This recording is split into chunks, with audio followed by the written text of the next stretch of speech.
Hello, and welcome to this episode of the Maryland Risk Management Education Podcast. My name is Paul Geringer, and I'm the Extension Legal Specialist here in the Department of Ag and Resource Economics at the University of Maryland. And today on the podcast, we're going to do something that we've been doing on most of these. I had some guests on to talk about various issues that may be coming up during the coronavirus pandemic. And today on the podcast, we're going to have Dr. Bart Fischer, who is the co-director of the Agricultural and Food Policy Center at Texas A&M, to talk about the new coronavirus food assistance program that USDA rolled out last week. And sign up will start this week, May 26th, I believe, if we're looking at the days of the week. So this is coming out on the 27th. So sign up has already started. The podcast interview is going to talk about some of the program details and some of the other stuff that has been put out by Bart and his colleagues at their center, and just other information you may be interested in as a part of that program. So I'll turn it over to the interview. Bart, why don't you introduce yourself and tell us a little bit about what you do at Texas A&M? Sure. Well, my name is Bart Fischer. I am the co-director of the Agricultural and Food Policy Center at Texas A&M University, and I also serve as a research assistant professor in the Department of Agricultural Economics. And based on the work you do, that's the main reason I brought you on today, is kind of talk about some of the changes coming out in federal farm policy and some of the new programs that have come about. Sure. And this new acronym everybody's going to have to learn, which is CFAP, I guess is how you're supposed to say it. So what is CFAP, and what losses are we trying to cover with CFAP? Sure. So CFAP is the Coronavirus Food Assistance Program. And it's really the program that grew out of the CARES Act, which was Congress's third attempt to address COVID. So the CARES Act was that $2 trillion package that also provided about $1,200 per individual who made less than $75,000 a year. That's probably the most noteworthy part of that package. But it also included several key things for agriculture. One of which, it provided Secretary Perdue $9.5 billion to respond to COVID. It also provided a replenishment to the Commodity Credit Corporation, which is the funding arm of USDA. And so USDA really drew on both of those authorities, both that $9.5 billion, and then also they just used what carryover they had currently in CCC to craft this new program. And the president announced it back on April 17th, and then just a little over a month later, USDA put out details earlier this week on the 19th of May. And so now everybody's scrambling to figure out what's actually in it. When you drill down, it's not as complicated as it first looks. The first glance, it looks pretty darn complicated, but once you really drill down and look at specific programs, it's fairly easy to follow, and happy to kind of dig into that today a little bit. Yeah, so I think for me, when I first looked at the complicated part, was I'm looking at two funding sources to try to figure out what one payment is. No, absolutely. And I mean, and USDA went to great pains, to remind folks that, look, you're just getting one payment, but that one payment, as you know, Paul, draws on both funding sources, both on the CARES Act funding and on the CCC funding. And so when you look at these programs, or when producers look at these programs, they're likely going to see two different rates. And in some cases that can actually be simplified. Like in the case of non-specialty crops or row crops, it can be simplified. And in others, you really do have to kind of use both of those rates. So that's probably the most complicated part of it, is just that very fact that it draws on those two different authorities. Yeah. And for, like you're saying, for most row crops, it seems pretty straightforward. It's mainly when you get down into livestock to where we start having to drill down and look at specifically, I know in cattle, it's what type of cattle it is, how big they are. And have you seen any problems with that, or? Well, yeah, so like on row, and you mentioned this, Paul, but on row crops, and I think it's important to remind listeners too that it's really focused on last year's crop. And so you've got a lot of producers who are either have already planted or are planting or will soon be planting the 2020 crop, and this does nothing for the 2020 crop year. And so we could talk in a bit about what's going to be coming up, but right now there's nothing for the 2020 crop. And so on row crops, it's really about any unsold inventory that you had. And even more specific, it's about any unpriced inventory that you had on January 15th, which largely means if you still had risk, because as long as you hadn't forward contracted or done something similar where you've removed the price risk, then that production would be eligible. So whatever you have in inventory, limited to half of last year's production. And so that's the amount that's eligible for assistance. But once you have that amount, there's a rate that's applied to that production, and it's pretty straightforward from that point. On livestock, a little bit different animal. So the way they've broken it up on the no pun intended, sorry. The way that they've broken it up on livestock is that they're really trying to kind of address two different sets of losses. So that first set of losses is from January 15th through April 15th, and that was for livestock that were sold directly into that market. So if you were selling livestock during that window, during the downturn, when prices really collapsed, they're looking to cover livestock sold during that time period. And then they have a second rate, the CCC rate, is going to cover livestock that you had in inventory beginning on April 16th through May 14th. And so that's how they've broken it up on the livestock front, is really what livestock did you sell, and then what livestock did you have in inventory. And the lion's share of that is going to go to those livestock that were sold really during Q1. And for example, on cattle, the inventory rate that they're paying after April 15th is $33 a head.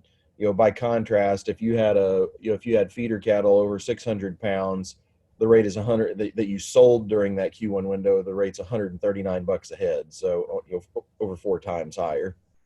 Yeah, and if you didn't market properly, potentially, I know one farmer that's already mad over not marketing properly and is taking it.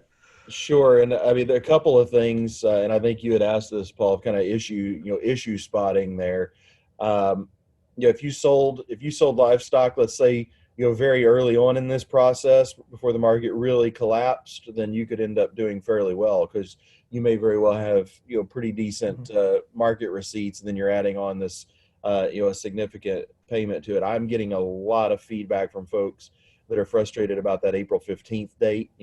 Well, if I had market weight animal ready to go, what was magic about April 15th? And I think it's largely USDA needing a cutoff point because it was announced on the 17th. And so I think producers can make a very strong argument there that there's nothing magic about April 15th. And I suspect that either USDA or Congress, or a combination of both, will weigh back in, to pick up losses after that date, because the inventory, that indemnity that's paid on inventory after April 15th is it's significantly lower, and there are no question producers have losses that exceed that rate.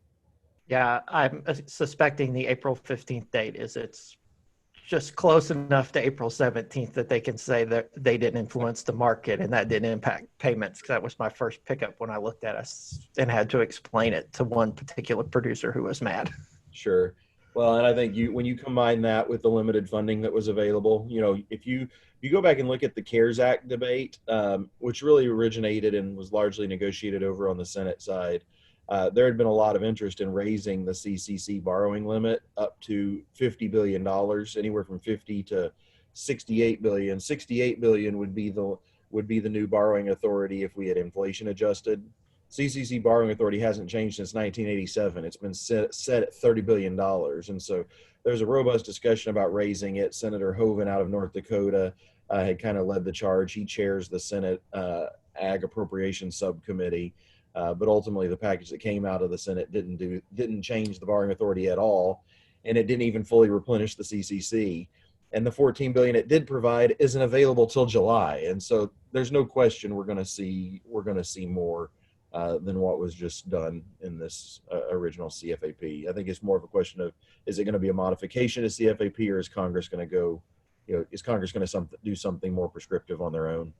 And that brings up my next question is, what should producers expect in the future? I know the HEROES Act is out there that may continue on. Some of this, is there other things they should be aware of that may continue on some of these CFAP payments? Or Sure, no, great question. I mean, you alluded to the HEROES Act. HEROES Act is the House's response are offering as a phase four for phase four response to COVID. Roughly $3 trillion package. It ended up passing the House on a near party line vote, from the Democrat majority. I think they had one Republican that voted in favor, and so it was a more partisan package that came out of the House. Now, over in the Senate, negotiations are heating up. I don't think it's clear yet exactly when Congress might be coming back to take that up, but I suspect over the next few weeks there's going to be a very robust debate. I think a lot of it is going to be contingent on what CFAP did not cover, and so one example would be post Farmgate. There's been a lot of angst about losses in the supply chain, after the Farmgate, and so you could think of everything from ethanol to domestic cotton mills on the eastern seaboard to cotton merchandisers. It kind of runs the gamut there, and I think there'll be a lot of pressure on Congress to try to do something to help cover losses there. I think there'll be another discussion about payment limits.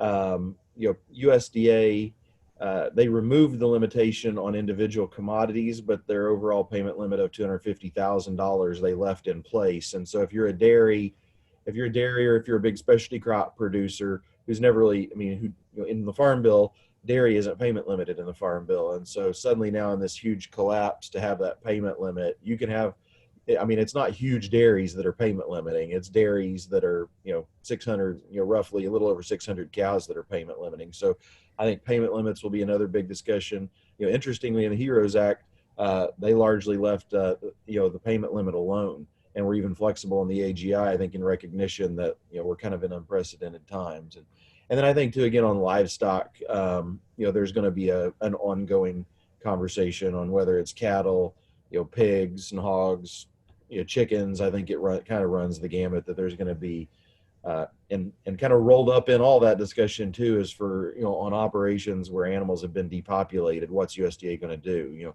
some degree, those animals have been counted in inventory on CFAP, but getting that small payment does nothing to compensate for the entire market loss, of a depopulated animal. That CFAP is making up for the price decline. It's not making up for the fact that you've completely lost the entire animal.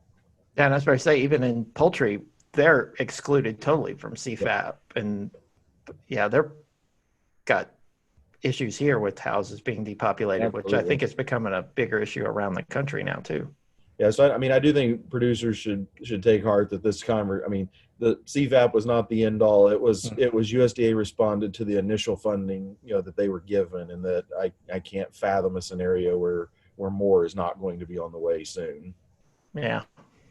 And any parting thoughts on CFAP or any of the other programs? I know in my show notes I'll list, because you guys did a report sort of laying out some of this and some of the issues with the program and some of the benefits of the program as well. Sure. Yeah. No, on our website, www.afpc.tamu.edu, we've got a link to the report right on our website, and we go into it in fairly great detail. I might mention that sign up does start on the 26th and runs through the 26th of May and runs through the 28th of August. And I think the main thing is as producers have experience and gain experience with the program, if there are any frustrations or losses that they think should have been covered, or circumstances where something fell through the cracks, I would encourage folks in Maryland to reach out to you, let Paul and I work together a lot, and we coordinate. I would mention our center here at Texas A&M works directly for the House and Senate Ag committees, and so we do have an opportunity when we see things that aren't working right to work directly with policymakers to get it right. I didn't mention it at the outset, but prior to joining A&M last fall, I had spent the last 8+ years before that, working on the 2014 and 18 farm bills with the House Ag Committee there in DC. So I've spent a lot of time in Maryland and traveling around Maryland, and it's a beautiful state and a beautiful place, and I miss getting to go out on the base. So it's, but I'm glad you invited me to join in today, Paul. I'd like to thank our guest, Dr. Bart Fischer, for coming on today. And any of the information he talked about is down in the show notes, so you can find links to it, to a center, to the report they did, on the CFAP program. Anything you need to know related to that will be down there. If you have any questions, you can email me at lgoering@umd.edu, or you can tweet me or find me on Instagram and send me a message at aglawpaul. If you have topics, ideas you want covered on it, please let me know. Thank you again for listening and enjoy the rest of your day.